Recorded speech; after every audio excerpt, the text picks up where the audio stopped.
Welcome everybody to our full year Game of the Month discussion right here. We've actually kept this going and alive for an entire year. That is the most consistent thing that has hit my channel. Yeah, I said it. Anyway, joining me today to talk about the one and only Metal Gear Solid for PS1, PC, and Nintendo GameCube is the SMWiz over there. But yes, 1 year of Game of the Month discussions. We have got this down now. Like, let's go. Hope you've all been enjoying them. It's been a lot of fun for me personally. I hope it's been fun for my continued guest speakers here as well. I'd think they'd say something or just stop showing up if they weren't having fun, so I guess it's okay. Yeah, I'm always ready to throw down a smoke bomb and escape if I don't want to be someplace. But yes. So, Metal Gear Solid. We'll touch on this in just 1 second. It's just a great game.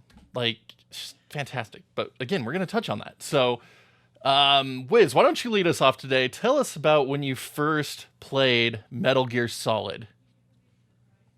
So, I first played Metal Gear Solid on the PlayStation 1, but much later than everybody else did. Like, I played it right before Twin Snakes came out. Oh, nice. And it was like, because it had gone completely under my radar. I wasn't even aware that it existed. And then there was, I think, an article in Nintendo Power about the remake, the remaster, whatever you want to call it, Twin Snakes coming out on GameCube. And I was like, oh, that looks cool. And I'm telling my buddy about it. And he's like, I have that game. And so, went over to his house to play it and give it a try. Nice. So that was my introduction to Metal Gear Solid.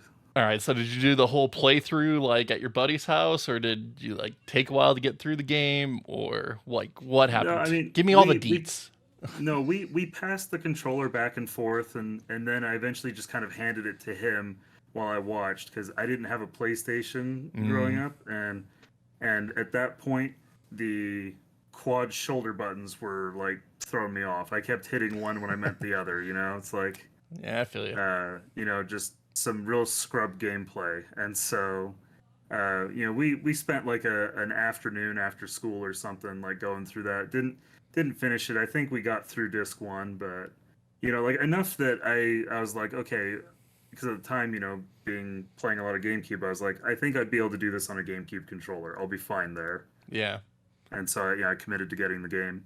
Yeah, that's fair. Love Twin Snakes too, but again, we could talk about that in a little bit. But I'm in a similar situation. So I didn't have a PS1. I had N64 during that specific console gen. But after the launch of Halo, playing Halo at a buddy's house, getting the original Xbox, and then about 8 months after I got my original Xbox, I bought a PS2. And one of my buddies had a PS1. He'd always show me these PS1 games, so like Final Fantasy 9, Final Fantasy 8, Chrono Cross, and one time he was showing me funny things in Metal Gear, like the shooting the rats, making them codec call you and being like, what the frick's wrong with you, you dirtbag? So he showed me that. But so after I finally picked up a PS2, I picked up things like Final Fantasy X, Final Fantasy Tactics. This is about 2003-ish. And my buddy comes over, he's like, oh, cool, you got a PS2. He's like, you should get Metal Gear Solid. You would love that game. And I was like, yeah, sure, why not? So we drove out to GameStop like right then and found a cheap pre-owned copy, greatest hits copy, nasty green label one. Ugh. And I think it was like $6. Yeah, that nasty one right there.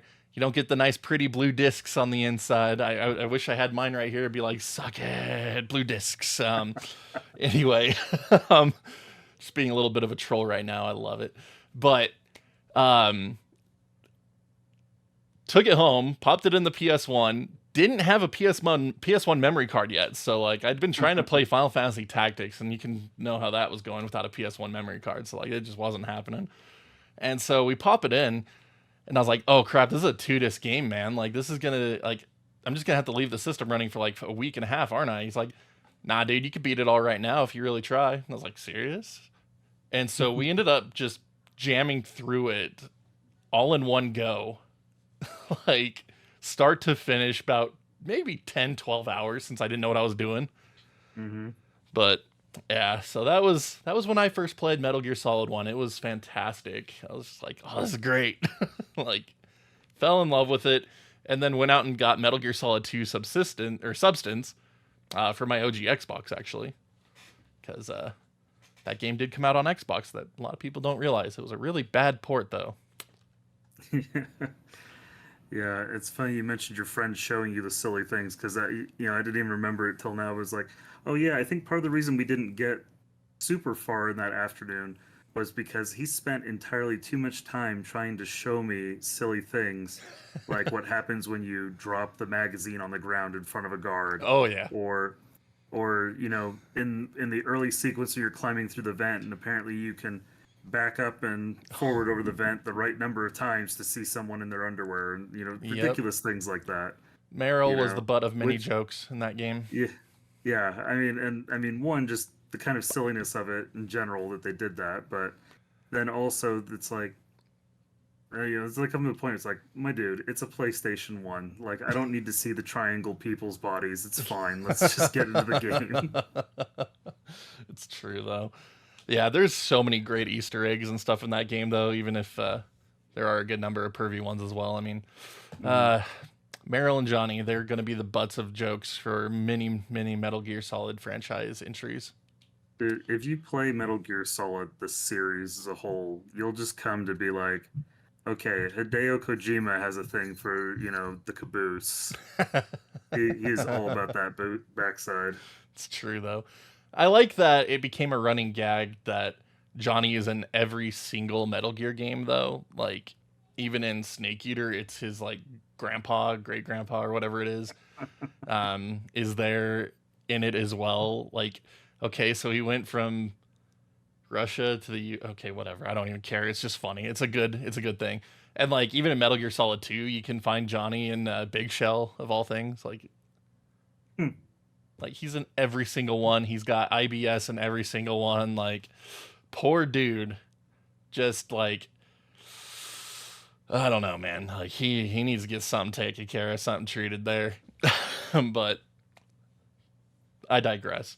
So I have a lot of love for this franchise, obviously. So it's one of the Yeah. reasons why I wanted it to be our year mark for Game of the Month here. Really wanted to just celebrate it as a franchise, uh, as well as being the first entry of that franchise. And it still holds up so considerably well, considering it is a PS1 game. There are some quality of life things that were introduced in Twin Snakes that are a lot nicer, but Hmm. it's still super easy to go back and play the original game on PS1 or PC. And again, it was on PC. Came out in 2000 on PC. So Hmm. very cool stuff. But Yeah, I've never played the PC version. I've done the PlayStation 1, the GameCube, and then, the emulated ports they did on the PS3. yeah, I kind of cycle through it with my playthroughs. So for this discussion, I did PS1 so I can earn some retro achievements. Very close to having them all now. That was a actual real fun playthrough. Um, but the last time I played it, I think I did Twin Snakes, and the time before that, I did the PC version with the Voodoo 2 graphics card just to see what that was like. And yeah, I haven't played it on PSP, Vita, or PS3 version in a while. Like, I don't really go towards those versions a whole lot since it's just an emulated PS1 version. Yeah. But yeah, I am Yeah. excited to see what they do with the new Master Collection that just got announced recently. Like, we're going to date this podcast by talking about Metal Gear Solid Master Collection that's coming out here. So, announced for PS5 so far. I hope it comes to PC and Xbox as well, just because it is a franchise that everyone should be playing. It shouldn't be locked to one specific box, if you ask me, but that's just my thoughts. But, yeah. Yeah. I mean, I'd love to see it get, some widespread release, but wherever it ends up, it just needs to be made well. That's what Yes, I yes, care it most does. about. But thankfully, again, since the game is easy to go back into, like all things considered, like it still holds up. It really shouldn't be too big of a problem outside of like graphics for some people. I feel like because I don't know, people look at PS1 graphics like, oh, it's unplayable. It's like, nah, you're just a brat. But anyway, um, Yeah, it's definitely not unplayable, but if we're going to talk about graphics for a second, yeah, one of the things that I think is interesting is just how visually dark that game is. Like, you know, like, and I'm not sure, like, if that was always intentional, because with, the Twin Snakes, they, brightened it up a bit. Yeah. And it's funny because one of the critiques I've heard people say, oh, well, you get like a sense of dread or, foreboding with, the dark atmosphere. And I was like, you know what? I'm not going to lie to you. When you're in the cave with the wolves, that is kind of freaky, I hate that cave. That cave is the worst. Yeah. But, I mean, it's supposed to be happening in the middle of a, like, blizzard. Yes. So it being darker makes, like, kind of sense just from a lore standpoint. But I think it's just more of a limitation of the color palettes that they're going for, on top of essentially no skyboxes as well, since it's a lot of top-down view a lot of the time. And just pushing the system to its absolute limits at the same time. Because, I mean, there's a lot of stuff about that game that just seems a little odd when you really stop to nitpick it. Like the fact that none of the characters actually have eyes. Like, it's just a couple of pixels across. Yeah. Like, there are plenty of PS1 games where people have very animated eyes, but it's like, no, there's so much going on in Metal Gear Solid. They gave them Brock eyes for every single character. Like, it's everyone's got Brock eyes. Like, it's just not a thing. They're just telling you not to trust anyone. Yeah, pretty much. It's getting to the anime tropes. If you can't see their eyes, you don't trust them. But it doesn't really detract from the overall experience, though. Like, that's the great thing about it. Because when you're in the codec calls, that's when you get to see better depictions of each character's face anyway. So you could just kind of, okay, this is what they look like versus their crappy polygonal version that the PS1 was pushing to its limit. And I mean, calls. You mean the StarCraft mission briefings? Oh yeah, sorry, not StarCraft, Star Fox. Yeah. Oh no, but no, I love the codec calls, and again, the fourth wall breaking that they do in this game. I mean, the Easter eggs they do, the fourth wall breaking. I mean, the fact that like you needed the box to get a codec number to call somebody in the game. Yes. Oh, like, it should be on the back of the box. Could you imagine buying that loose secondhand, like at a thrift store back in the day or something, and being like, okay, well, yeah. That used copy I bought from GameStop didn't have a case. So I had to go through every. I was gonna say that the timeline. You went through them all. You didn't go. I went through every single frequency. It was 2003. The internet was a thing, but I lived in dial-up. Was a thing. I was like, Cheat CC might have had it. Yeah. I'm sure plenty of places did, but we had dial-up at my house, and I wasn't about to spend an hour looking for it. So I just spent an hour going through each. How long did it take to scroll through every frequency? It only took like an hour as well. So I mean, it was about the same amount of wasted time, but yeah. I mean, I kind of wish I had now, just so I could fondly remember that.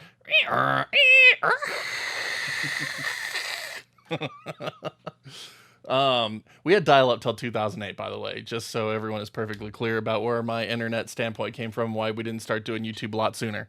Anyway. Yeah. Halo 2, we would have been on that. Anyway. So you could have done the exploit. You remember the launch? Yeah. Oh, yeah. Bug? Oh, yeah. For anyone not aware, when Halo 2 launched, if you were, connected through dial-up, you could hit the hold button on your phone and you'd freeze all the other players. Oh, you did that on Ethernet too. It was bad.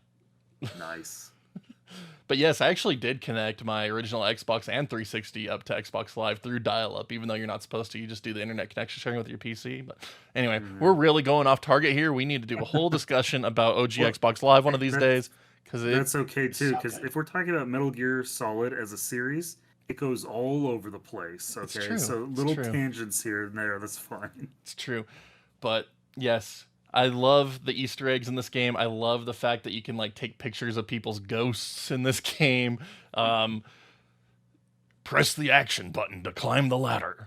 Like just all the way that it is built is just so ridiculous and over the top, and I freaking love it. It's the most seriously campy thing imaginable, and it just works so well. It has no right to, but it worked really well as a stealth game, because stealth games back then just really were not a thing, especially not to the degree that Metal Gear Solid made them. Mm-hmm.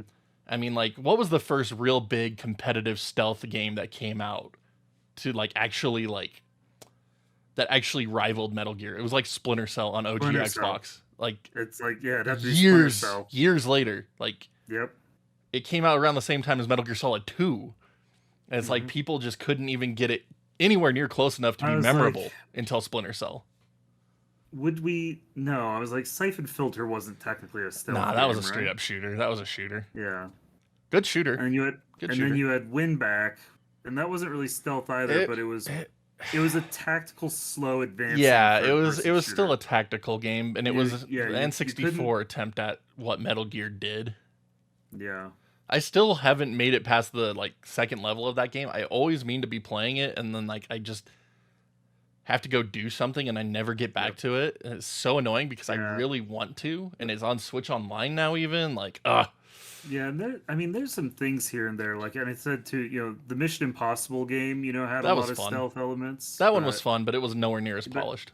No, and I mean, you talk about rivaling Metal Gear Solid, like, and when I say rival, I think about in terms of like popularity and appeal and draw, and so it's like, yeah, it was probably Splinter Cell was the first thing that entered in that would like, for the diehard Metal Gear fans, that might scratch that same itch. Yeah, and part of that, in my mind, also goes to just the scale of the game, the scale of what the story was doing, the scale of the cinematics, the scale of like just the design. Like Mission Impossible has the world down okay in my mind, but obviously it just doesn't have the story dynamics that were possible with Metal Gear Solid because of the cartridge, and that's why a lot of developers bailed on N64 again. So love talking about N64 if that hasn't been made abundantly clear over the last 8 years. I mean, at the same time, you talk about scale of the story. It's like, yeah, Mission Impossible has a fine story, but it doesn't have, a giant mech tank that can launch nukes off its shoulder. So, I mean, what are you gonna do? Yeah, and I mean, it's just the way it's delivered too. It's all text-based, so like it's still a great story. It's just not the cinematic experience you're going to be getting out of Metal Gear. And at the same time, that can be a serious detriment to the Metal Gear Solid as well, because there is so much freaking exposition and cutscenes and dialogue and codec calls constantly interrupting you. And so, yeah, you touched on it took you 10 to 12 hours to clear the game. And I remember after college coming home and picking up my old gaming stuff, and I found the Twin Snakes. I was like, oh my gosh, I love this game. I got to play it again. And yeah, it took me about 10 hours to clear it from memory without like looking anything up online. And I had so much fun with it, I decided like the next day to play it again, but to skip all the cutscenes, and that took about 4 hours. Yep. And I was confused. I was like, there couldn't have seriously been 6 hours of cutscenes and exposition, and there is. It is. That's the whole thing about Metal Gear. Like, that's one of the reasons why I loved using them for 24-hour streams back in the day, because it's like the cutscenes are gonna take care of like 12 hours of that by itself. Like, we're good. And Metal Gear Solid 4, doesn't that have like 22 hours of cutscene? Like, no joke in it? At the end of chapter 3, you legit have a like 1.5 hour to 2 hour cutscene. Yes. No, I know that because I got in trouble that day because I was in college playing it, and I was supposed to go like meet somebody for a project or something, but if you stop the cutscene, you can't watch it again. You can't go back to it. Nope. And so I'm like, I'm trapped here. Yep. It's like. Yep. And that was back before they updated the PS3 menu and updated the game to support it, where you could actually go back to the home screen to pause the game. Because like back then on the PS3, it had just the in-game menu, not the going back to the XMB for that game. So yeah, you're just stuck. You're just stuck in that cutscene. You were held hostage until the game said you could go. Yeah, pretty much. But like that has its roots in Metal Gear Solid 1. Like Metal Gear Solid 1 is exactly the same thing. Like you have glorious amounts of cutscenes and dialogue and exposition, and it makes it for a wonderful world building experience. But on subsequent playthroughs, when you're skipping everything, it's like, oh wow, this game only has So when I streamed it for the retro achievements, it only took me 2.5 hours to beat the whole thing. Mm-hmm. When I was just skipping everything. Like, I've beaten it enough times that I know where everything is, know what I need to do, hurry through it. It's like, yeah, 2.5 hours. Speed runs get that game down to like very, I don't even know, close to an hour, hour and a half, less than, I don't even know. I need to look it up. But like, there is so much dialogue and exposition. It actually does sacrifice gameplay to a degree on subsequent playthroughs, but that's something Metal Gear Solid 2 and 3 did a lot better in, thankfully. And then 4 kind of screwed the pooch again. Like 4 can be beat so fast. Like, you could beat 4 so ridiculously fast. Like 4 hours, I think, is like my average casual playthrough time on Metal Gear Solid 4 now. Like, it's just not a very long game if you skip the cutscenes. But yeah. 2 and 3. And 2 and 3 got it right. To sate your curiosity, according to speedrun.com, and this depends on which difficulty mode you do, but you're going to clear that game anywhere between 52 minutes and an hour and 1 minute. That's the range of world records on the different difficulty settings. Oh my gosh, that's beautiful. Yeah. Oh, that is so beautiful. Oh, it is good for that, at least, I guess. Yeah. I mean, and the thing is that typically, I enjoy watching them, but I was like, dude, I love David Hayter. I love his voice and the way he delivers the lines. Oh, yeah. Like, he brings that character to life. Now let us know how you feel about Kiefer Sutherland. Okay. We don't have enough time for this discussion. No. Here's the thing. Here's what I'll say. It's like, because I love Metal Gear Solid. I've got the first one on PlayStation 1, GameCube, and the PS3 collection. I've got, VR missions 2, 3, 4. I got Acid on the PSP. Dude, I need to pick those up again. I have not played Metal Gear Solid 5.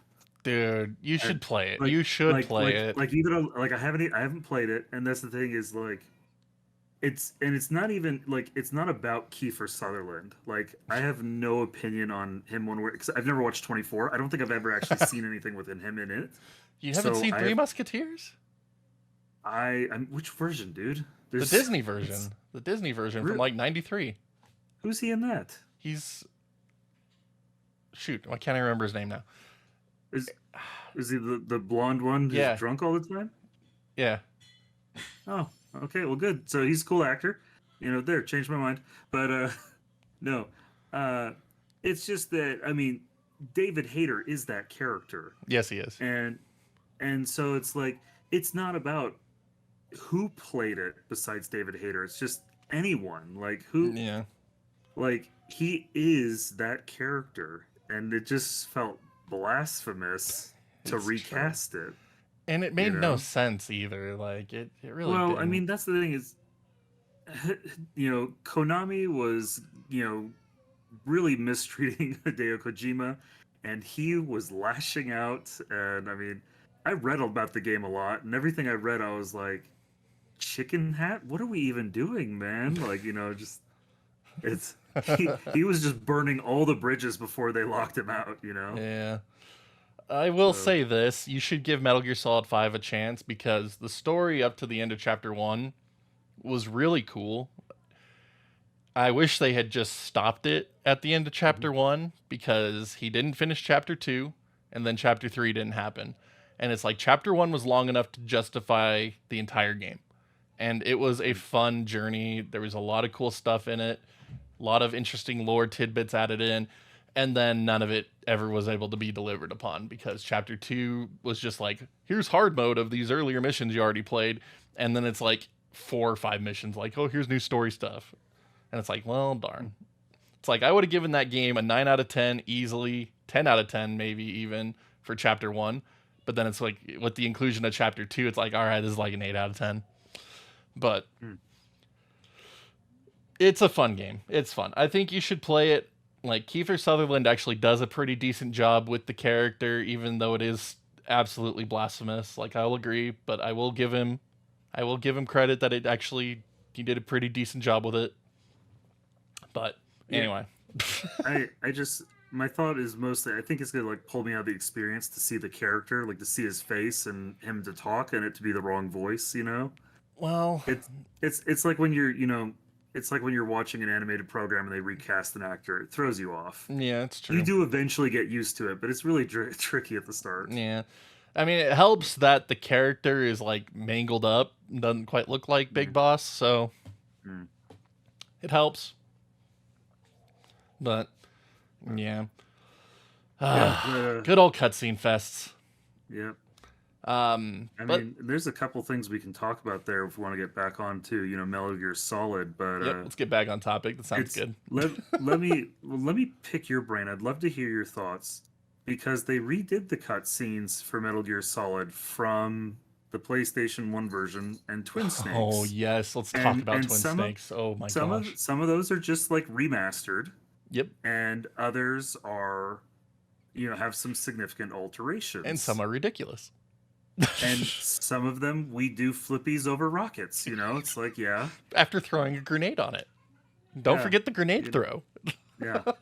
Yeah, so that one I was like, okay, that's a little late Fast and the Furious franchise. Yeah, Oh my that gosh. like that's pulling me out of what we're doing right now, you know? Okay.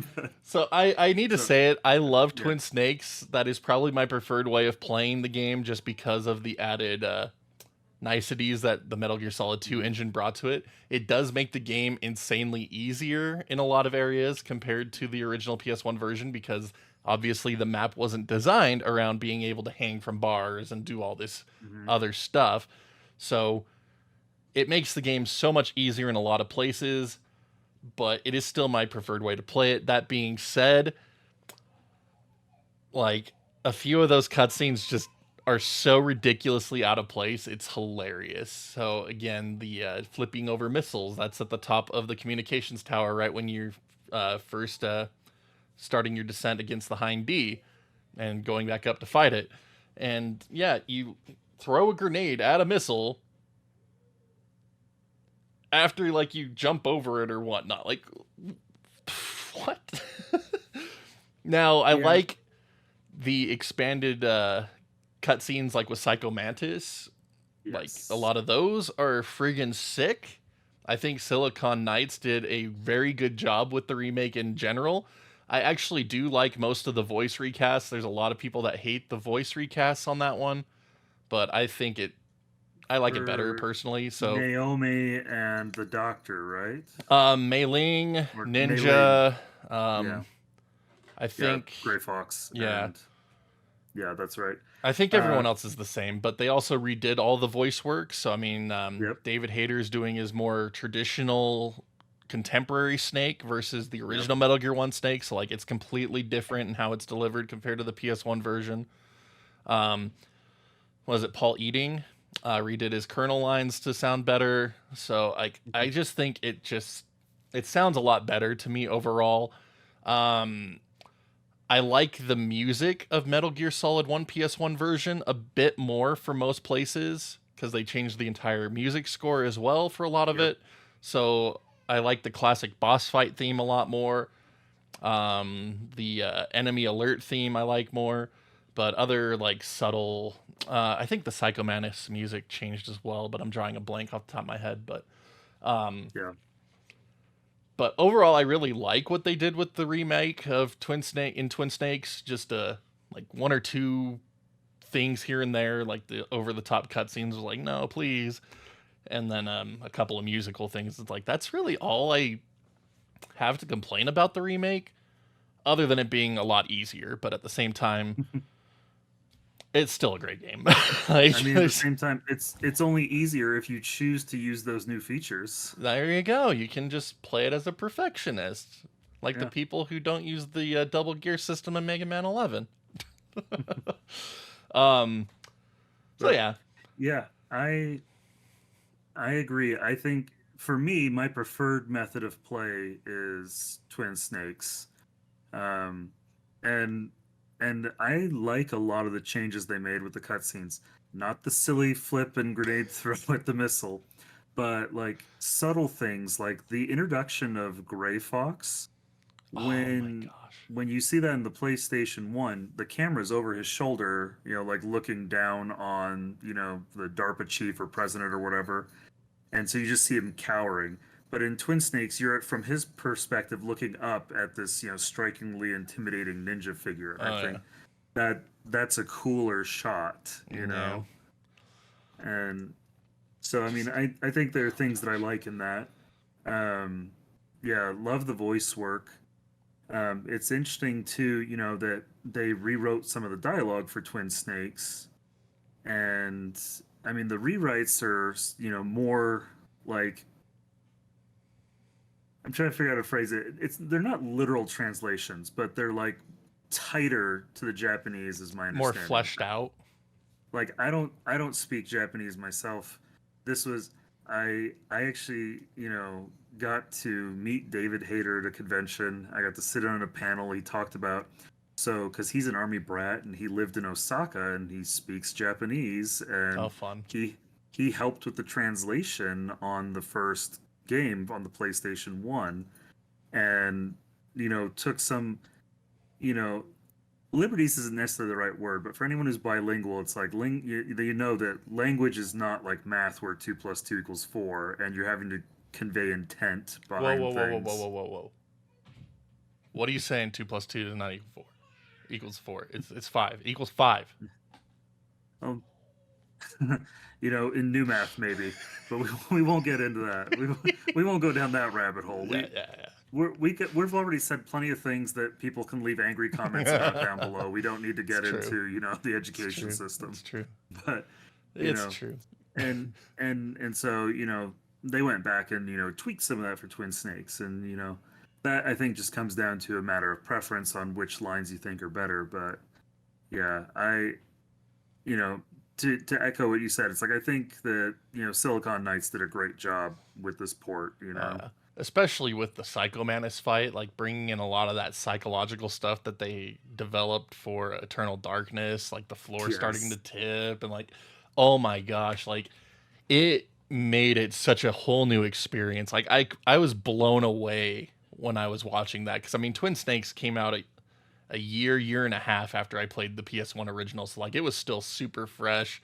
Like I've still been playing it pretty regularly, and then jumped into Twin Snakes. It was just like, oh my gosh, oh, it's so cool. What is happening?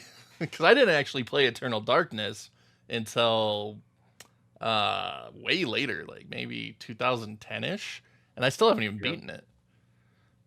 But like that's where the roots came from. Obviously, don't play it alone in the dark at midnight. I'll tell you that. It's like they hired a psychologist to help make that game creepy, and that dude earned his money. Oh my gosh. Yeah, I don't think I'm ever making it through it, so no worries there. But yeah, oh gosh, love Twin Snakes. Like, and that's the thing too with Twin Snakes. Like, since it was able to deliver codecs, cutscenes 90% of the time, on top of other dialogue, like it all being so much more like cohesive, like it just made it such a better cinematic experience, really let you know these characters a lot more than you did in the original. And like the original did such a fantastic job of that as well. Like I said, it just, they had Brock eyes in all the original, so like, get normalized, like it's whatever. But yeah, I don't know about graphically on the GameCube though. Like I don't think it really pushes the GameCube as far as it could have gone, because it was just using Metal Gear Solid 2's engine, which was limited to PS2 capabilities. Yeah.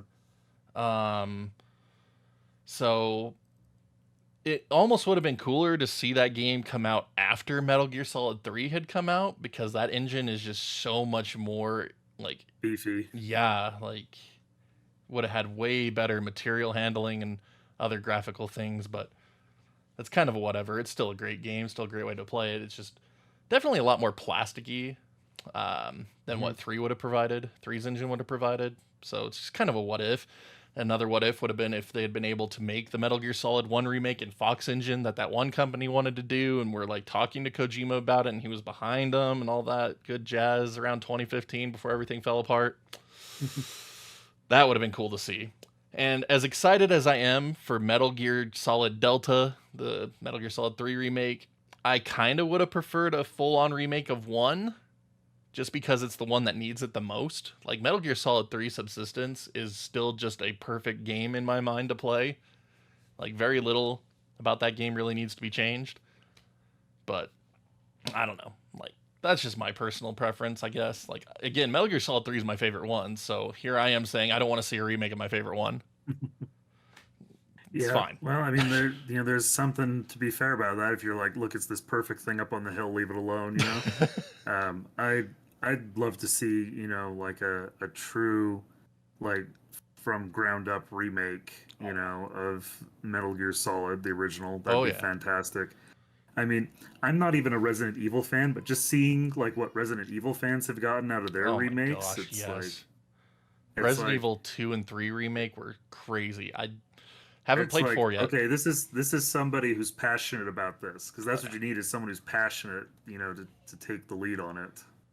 Now, if we're going to jump into remake territory, though, we need to talk about full-on remakes for Metal Gear and Metal Gear 2, or Metal Gear 2, whatever that one was called.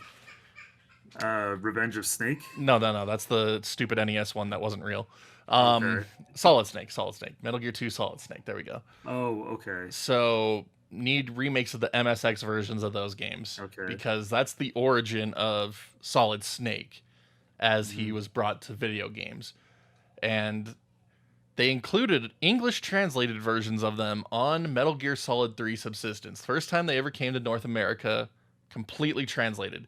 Because the NES version, the MS-DOS version, and all the versions of those games that came to North America weren't the actual Metal Gear. Like, the Nope. NES version of that game doesn't even have Metal Gear in it. You fight a computer instead of Metal Gear. Like, it makes no sense. And so, like, Subsistence was the first time we actually got Metal Gear 1 and 2. And they were fun. Like, it's cool to go and play them, like, seeing how they did it. And there's a lot of roots of what Metal Gear Solid did in those games, but obviously it was more cinematic. And so seeing a full-on remake of those would be so cool. But I doubt we'll ever see that happen, but whatever. Hopefully they'll be in the Master Collection. They announced that the NES games were going to be in the Master Collection. It's like, oh gosh, why? Like, I'm all for game preservation, but some games just need to be forgotten. Or put them in there with, it's Yeah, like do yeah. MSX and NES. I'm hoping that's what they're doing. You're gonna definitely have people who like their introduction was the NES and they're passionate about it, Yep. and there's nothing wrong with that, Yeah, But yeah. if we could get the original port or the original emulated, like that'd be nice too. Well, it should be part of Subsistence because they're including Metal Gear Solid 3 Subsistence, the unaltered version, so it should be a part of that still. Because that's part of Metal Gear Solid 3 Subsistence. It was in the PS3 and Xbox 360 remasters. So I'm assuming they're going to be using the 360 version as the base of this port because it doesn't include pressure sensitive controls. And PlayStation no longer has pressure sensitive controls like PS3 had. So I'm assuming they're going to be using the 360 version as a base to work off of. So then, yes, it will include Metal Gear 1 and 2 for MSX. Theoretically. We never know. Konami could screw the pooch again. We never know. So I'm hoping that we'll get those along with the NES versions because then it's just, okay, this is a cool collection at this point. But if not, it's going to be like, why did you take out the real ones for the crap ones? But yeah, whatever. Just talk for days about different aspects of Metal Gear, honestly. But I want to go back to audio real quick because, again, the music in that game was so insanely good and iconic and played such a big part in different areas of the game, especially with Psycho Mantis. And again, it breaks the fourth wall when the music stops. Where did the music go? Oh, man. And, like, sound effects, alarms, like, it's all really well done and delivered and really showed the potential of CD as a medium for a lot of people, I think, at the time. The good old exclamation point, Oh, yeah. notice sound. Cardboard boxes, like, Everything that is Metal Gear, like, was there. Like, it was there. Like, that's what was so cool about it. Like, the DNA that ties the whole franchise together, like, all of it's there. Like, I can't think of a single thing outside of the camo system that I know you don't like, but No. like, everything that is Metal Gear is in Metal Gear Solid 1. Like, that's what's so fantastic about it. And that's what makes it so nice to go back to. Like, you get the quality of life things added in 2, like hanging from bars, better sneaking abilities, tranquilizers, no kill, stamina bars, things like that. Like, that's all cool additions, but like, the base DNA of that is still Metal Gear Solid 1, and it just continues through all the way throughout the entire franchise. Like, even 5 to an extent. Like, 5 is so vastly different, but even still, it still has a lot of those same roots, even though they added a ton of weird stuff to it too. But like, it's like, yeah, this is still Metal Gear. Like, that's all that matters. Like, it's still Metal Gear. Kojima's storytelling is very distinctive. His personality shows through in a lot of areas. And again, it might be questionable at times. Like, dude is, again, really loving IBS and poor Johnny, and like, lots of innuendo in there. Like, that's all part of his stuff. So I mean, he puts it out there, and it never gets so ridiculously over the top that it makes you cringe, I think, personally, but at the same time, it's like, yeah, all right. I mean, in Metal Gear Solid 1, I don't think it goes over the top and makes you cringe. No. You know, 3 kind of does a little bit. You know, Raiden doing, you know, naked cartwheels in 2 is, you know, kind of unnecessary. Okay, I forgot about that. You're right. You're right. We don't need the naked cartwheels. That pops up in the game where you're like, oh my gosh, I have to get out of this section fast because my parents are gonna walk through and I'm gonna be so dead. Yeah. Like, You're it's doing, like, I'm gonna get the lecture about what happens if your little brother comes in here, you know? The naked booty spin kicks. Yeah. Yeah. Okay. Violence can be a little over the top with some of the ninja stuff, but it's never like Gears of War Gib level, like Quake and all that. Like, I don't know. I'm just thinking of it like as a perspective from like a parent now. Like, when I played, I was like, oh, this is so cool. Now I'm playing, it's like, yeah, it's a little violent. Okay, yeah, whatever. But not too bad. Like, Twin Snake's definitely a little bit more with that Ninja Hall cutscene where he's like cutting people in half and all that. And then the same thing with Metal Gear Solid 2, the vamp cutscene in that hallway, like, about on par with each other. Yeah, the cutscenes are more violent than the game is. It's true. It's true. You know, I realize that when you're taking out people, so yeah, to the point, like if you're playing on GameCube or whatever, you know, you can trank people, so it's not even lethal. But even when you're going with lethal, sticking out of their head, you're doing, you know, like, yeah, you're doing, you know, mostly red mist, you know. Oh yeah. So, I mean, there is blood that smears on walls and on the floor as well, but no, for me, the funny, and here's we're caveat it with, it's a video game, it's not real. Yes. Okay, so just no one needs to go down to the comments about this. The funniest thing for me was when my buddy showed me that you could break people's necks in that game, and I'm just like, all right, everybody in this game just became a patient, and I'm the worst chiropractor in the world. That's how this is gonna go down. Oh man, so that's such a nasty sound effect too.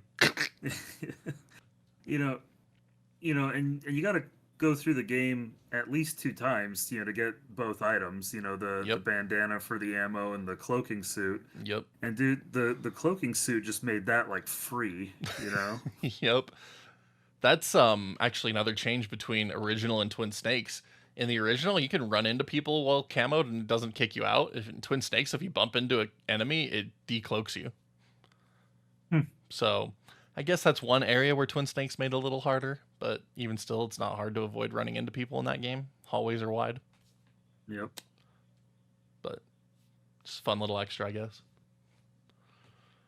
But yeah.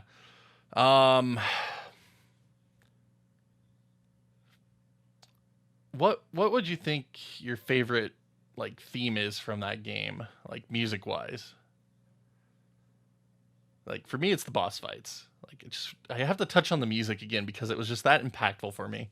Like the boss fight music in that game was just so iconic. Like, do you have one? If you don't have one, that's fine. It's the boss fight music is awesome, but I also enjoy. And the thing is, if you're playing really well, you don't ever hear it. But when you've been spotted and the alarm goes and the alert is going, and you're supposed to be hiding and waiting for everything to cool down, dude, that music makes everything so intense. Yes. Like you go hide someplace, and then people start wandering around, and you're like, "Oh, please don't find me," because it's like the music just has got your heart going. Yeah, yeah. It's a good one. Yeah. Yeah, I'd say those are my two favorite boss and discovery music for sure. Yeah.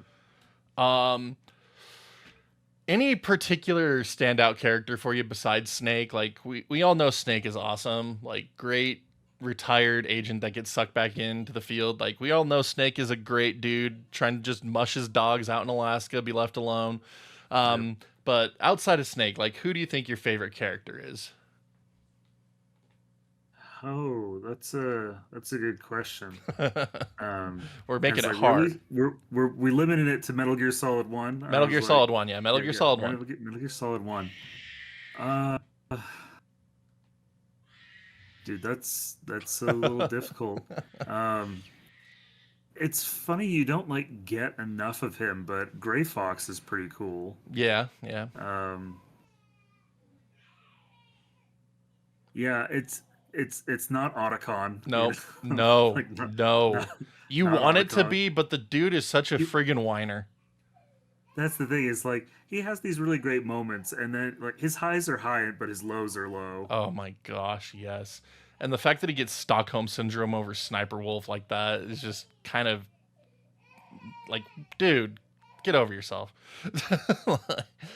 And that's Yeah, the whole thing with not him throughout the entire franchise. You just kind of want to backhand him like every game. Like it's like, yeah. bro. That's to say, it's funny. I'm like I like Colonel Campbell, but for if we're just gonna go off voice, like just the performance, dude. Actually, Liquid Snake is pretty awesome. Dude, Liquid Cam Clark did great work with Liquid. Oh my gosh. And it makes He has me he has that wonderful like almost aristocratic menace, just yes. like down. Yes, he He sounds does. so refined while he's being evil. He's one of the best VAs in my mind. Yeah. Like, oh my gosh, his range is incredible. Hmm. Um, so yeah, Liquid is a good one. Um, Now, just for me, from a lore perspective, it's definitely Ocelot. Like, freaking Ocelot. The funny thing was, I thought about Revolver Ocelot, but my brain started to go through his path in other games, and I was like, I'm sick of Ocelot. Yeah, it's like he's interesting in the first game. Like, Mhm. just going off of the lore of the first game alone, okay? He's like this old Yes. dude that plays with revolvers. Like, okay, that's kind of interesting. Like, he's doing the spinny thing. Even on the PS1, he had the spinny thing. Yeah. Um, and then he gets his arm chopped off, spoiler alert. And it's Hmm. like, wow, okay. And I loved in the Twin Snake cutscene, he runs and grabs his arm still, and like runs off with his arm. And it's like, okay, that was hilarious. Um, I mean, in a world where you have walking tanks with nuclear capabilities, it's like they probably have medicine to put. Like they got nanobots that let you hear without an earpiece and transmit all around the world. They can probably attach his arm again. it's true, it's true. Um, but then when you beat the game, you Oh learn that yes. he did a lot of things intentionally, even though they Mhm. seemed like mistakes. And it's like, Yeah.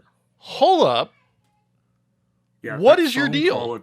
the phone call at the end of the game. Yes, If you sat through the credits, yes. It's like, what? Like, that's what got you so stoked for 2. And then 2 was the most confusing story mess you could ever imagine until 3 came out and was like, oh, this makes sense now. Okay, got it. Got it. 2 did not make sense till 3 came out. People will say it made sense. They're lying. It made no sense. Then 3 came out and filled in all the gaps. sorry, I was too busy screaming at Vamp to die and stay dead to really follow the story of two. Like every time you round a corner, you're like, is Vamp here? No, Oh my okay, we can go on. gosh. No, Hate that guy. two really solidified my Otacon hate though. Like, dude is just so. Oh my gosh, he caused all of his own problems. Mhm. I hate games where you're supposed to like a character that causes their own problems. That's why I hate God of War. Idiot caused all of his own problems. Oh my gosh. So yeah, like I don't have a lot of love for Otacon. So yeah, my favorite character besides Snake and Liquid would definitely be Otacon or Ocelot. Ocelot. Revolver Ocelot, yeah. Ocelot. But yeah, they made Ocelot's lore like really involved and intricate, and that's one of the things that people probably find hard to follow about the Metal Gear Solid storyline between uh 1, 2, 3, and 4, because Ocelot's in all of them. Like, he's a persistent thing. Metal Gear Solid 3 gave you young Ocelot, and Yep. like he's already like got his webs and everything. Like, it's insane. And Don't you get a game over in 3 if you kill Ocelot yeah, because it disrupts the timeline? yeah, you get a time paradox if you shoot him while he's knocked out in the beginning. Yeah. Snake, you created a time paradox. Yeah. It's actually a trophy and an achievement for the remaster. So That's funny. It's fun stuff. But yeah, like there's like most of the characterization in Metal Gear Solid 1 was so well done. Like, even though they're over the top, maybe considered stereotypical for some, I don't care. They were well done. Like, they were fun. Like, even Meryl, I hate Meryl, and I still think she was well done. I'll admit Otacon was okay. I still don't like his character, but he's okay. But like the bosses were good. The boss fights were all super iconic. They're all different. So yeah, I don't know. I can't really think of anything I don't like about Metal Gear Solid 1. Like, I'm trying. Like, I try to keep it objective. It's like, okay, what about this? I guess the lack of a freeform camera, the static 2D thing, but again, it's from that era, so I can't really call that a negative per se. Like, it doesn't bother me to go back and play Metal Gear Solid 1 in Twin Snakes as much as it does 2. Like, 2 would have lent itself a lot better to freeform camera. But I don't know. Yeah, my probably complaint, and it's a minor one, and it's kind of, just a product of its time, but the whole key card system as you progress through the game, Yeah. it's obnoxious, the back and forth running where you're like, oh, I got a level 1 key card and here's a level 5 door. That's weird, and then it's like at the so early or whatever, and then later you get your level 2 key card and it's like, well, here's level 4 like, it's just, you're like, in what way would this facility be set up that this is like that just regular employees with their badges, like, this is how they go about their days? Like, this is absurd. Like, Yeah. no one is doing this. Yeah, the layout doesn't make sense. The layout doesn't make sense, and so it's like, it's a contrived thing, to Just to have make you you backtrack. run back and forth, and yeah, the backtrack, it artificially lengthens the gameplay, and so I find that kind of obnoxious, but you have to acknowledge that that is a product of its time. Yep. Tons of games did that, so Oh, it's yeah. not like that's just a fault of Metal Gear Solid. It's nowhere near but as bad as Donkey Kong 64. No, but it's one of those things that, like, if you haven't played the series and you try to get into it, you got to be prepared for that old timey '90s hiccup. Yeah. But at the same time, like, most of that stuff that you backtrack for is extra. Like, there's only like one time where you actually have to backtrack that is story and required. Yeah. So, I mean, the rest of it's all just extra stuff. So, like, you can miss out on Yeah, some of it. but It but makes as a the game gamer, especially if harder. you're playing first time, you don't know that. That's true. It's true. It's true. I will say this, though. At least in Twin Snakes, you don't have to manually equip the stupid key card, because that's another quality of life thing that always bothered me about Metal Gear Solid 1 on PC and PS1. It's a card that you keep on your body and uses your body's electromagnetic field to transmit the code. So why do you have to pull that out of your pocket to make it work? Like, that never made sense to me. And then when Twin Snakes came out and you didn't have to do that, I was like, oh, thank heaven. For 7-Eleven. Yeah. Wait. But yeah, at least the cardboard boxes were there to let you fast travel between the 3 main areas of the game too. Yes. So it's definitely a product of its time, but at the same time, having that system of travel in place, that wasn't in a lot of things back then either. So I don't know. It's interesting trade-off, but I definitely see your point for sure. But yeah, outside of quality of life things that were introduced in Twin Snakes, it's like I really can't say much about this game. Hitboxes can be a little dank at times. Running and shooting at the same time can be a little contrived to new players. But again, like, it's a game from 1998, so I'm not going to hold that against it a whole lot. So yeah, I don't really have anything to really like complain about it.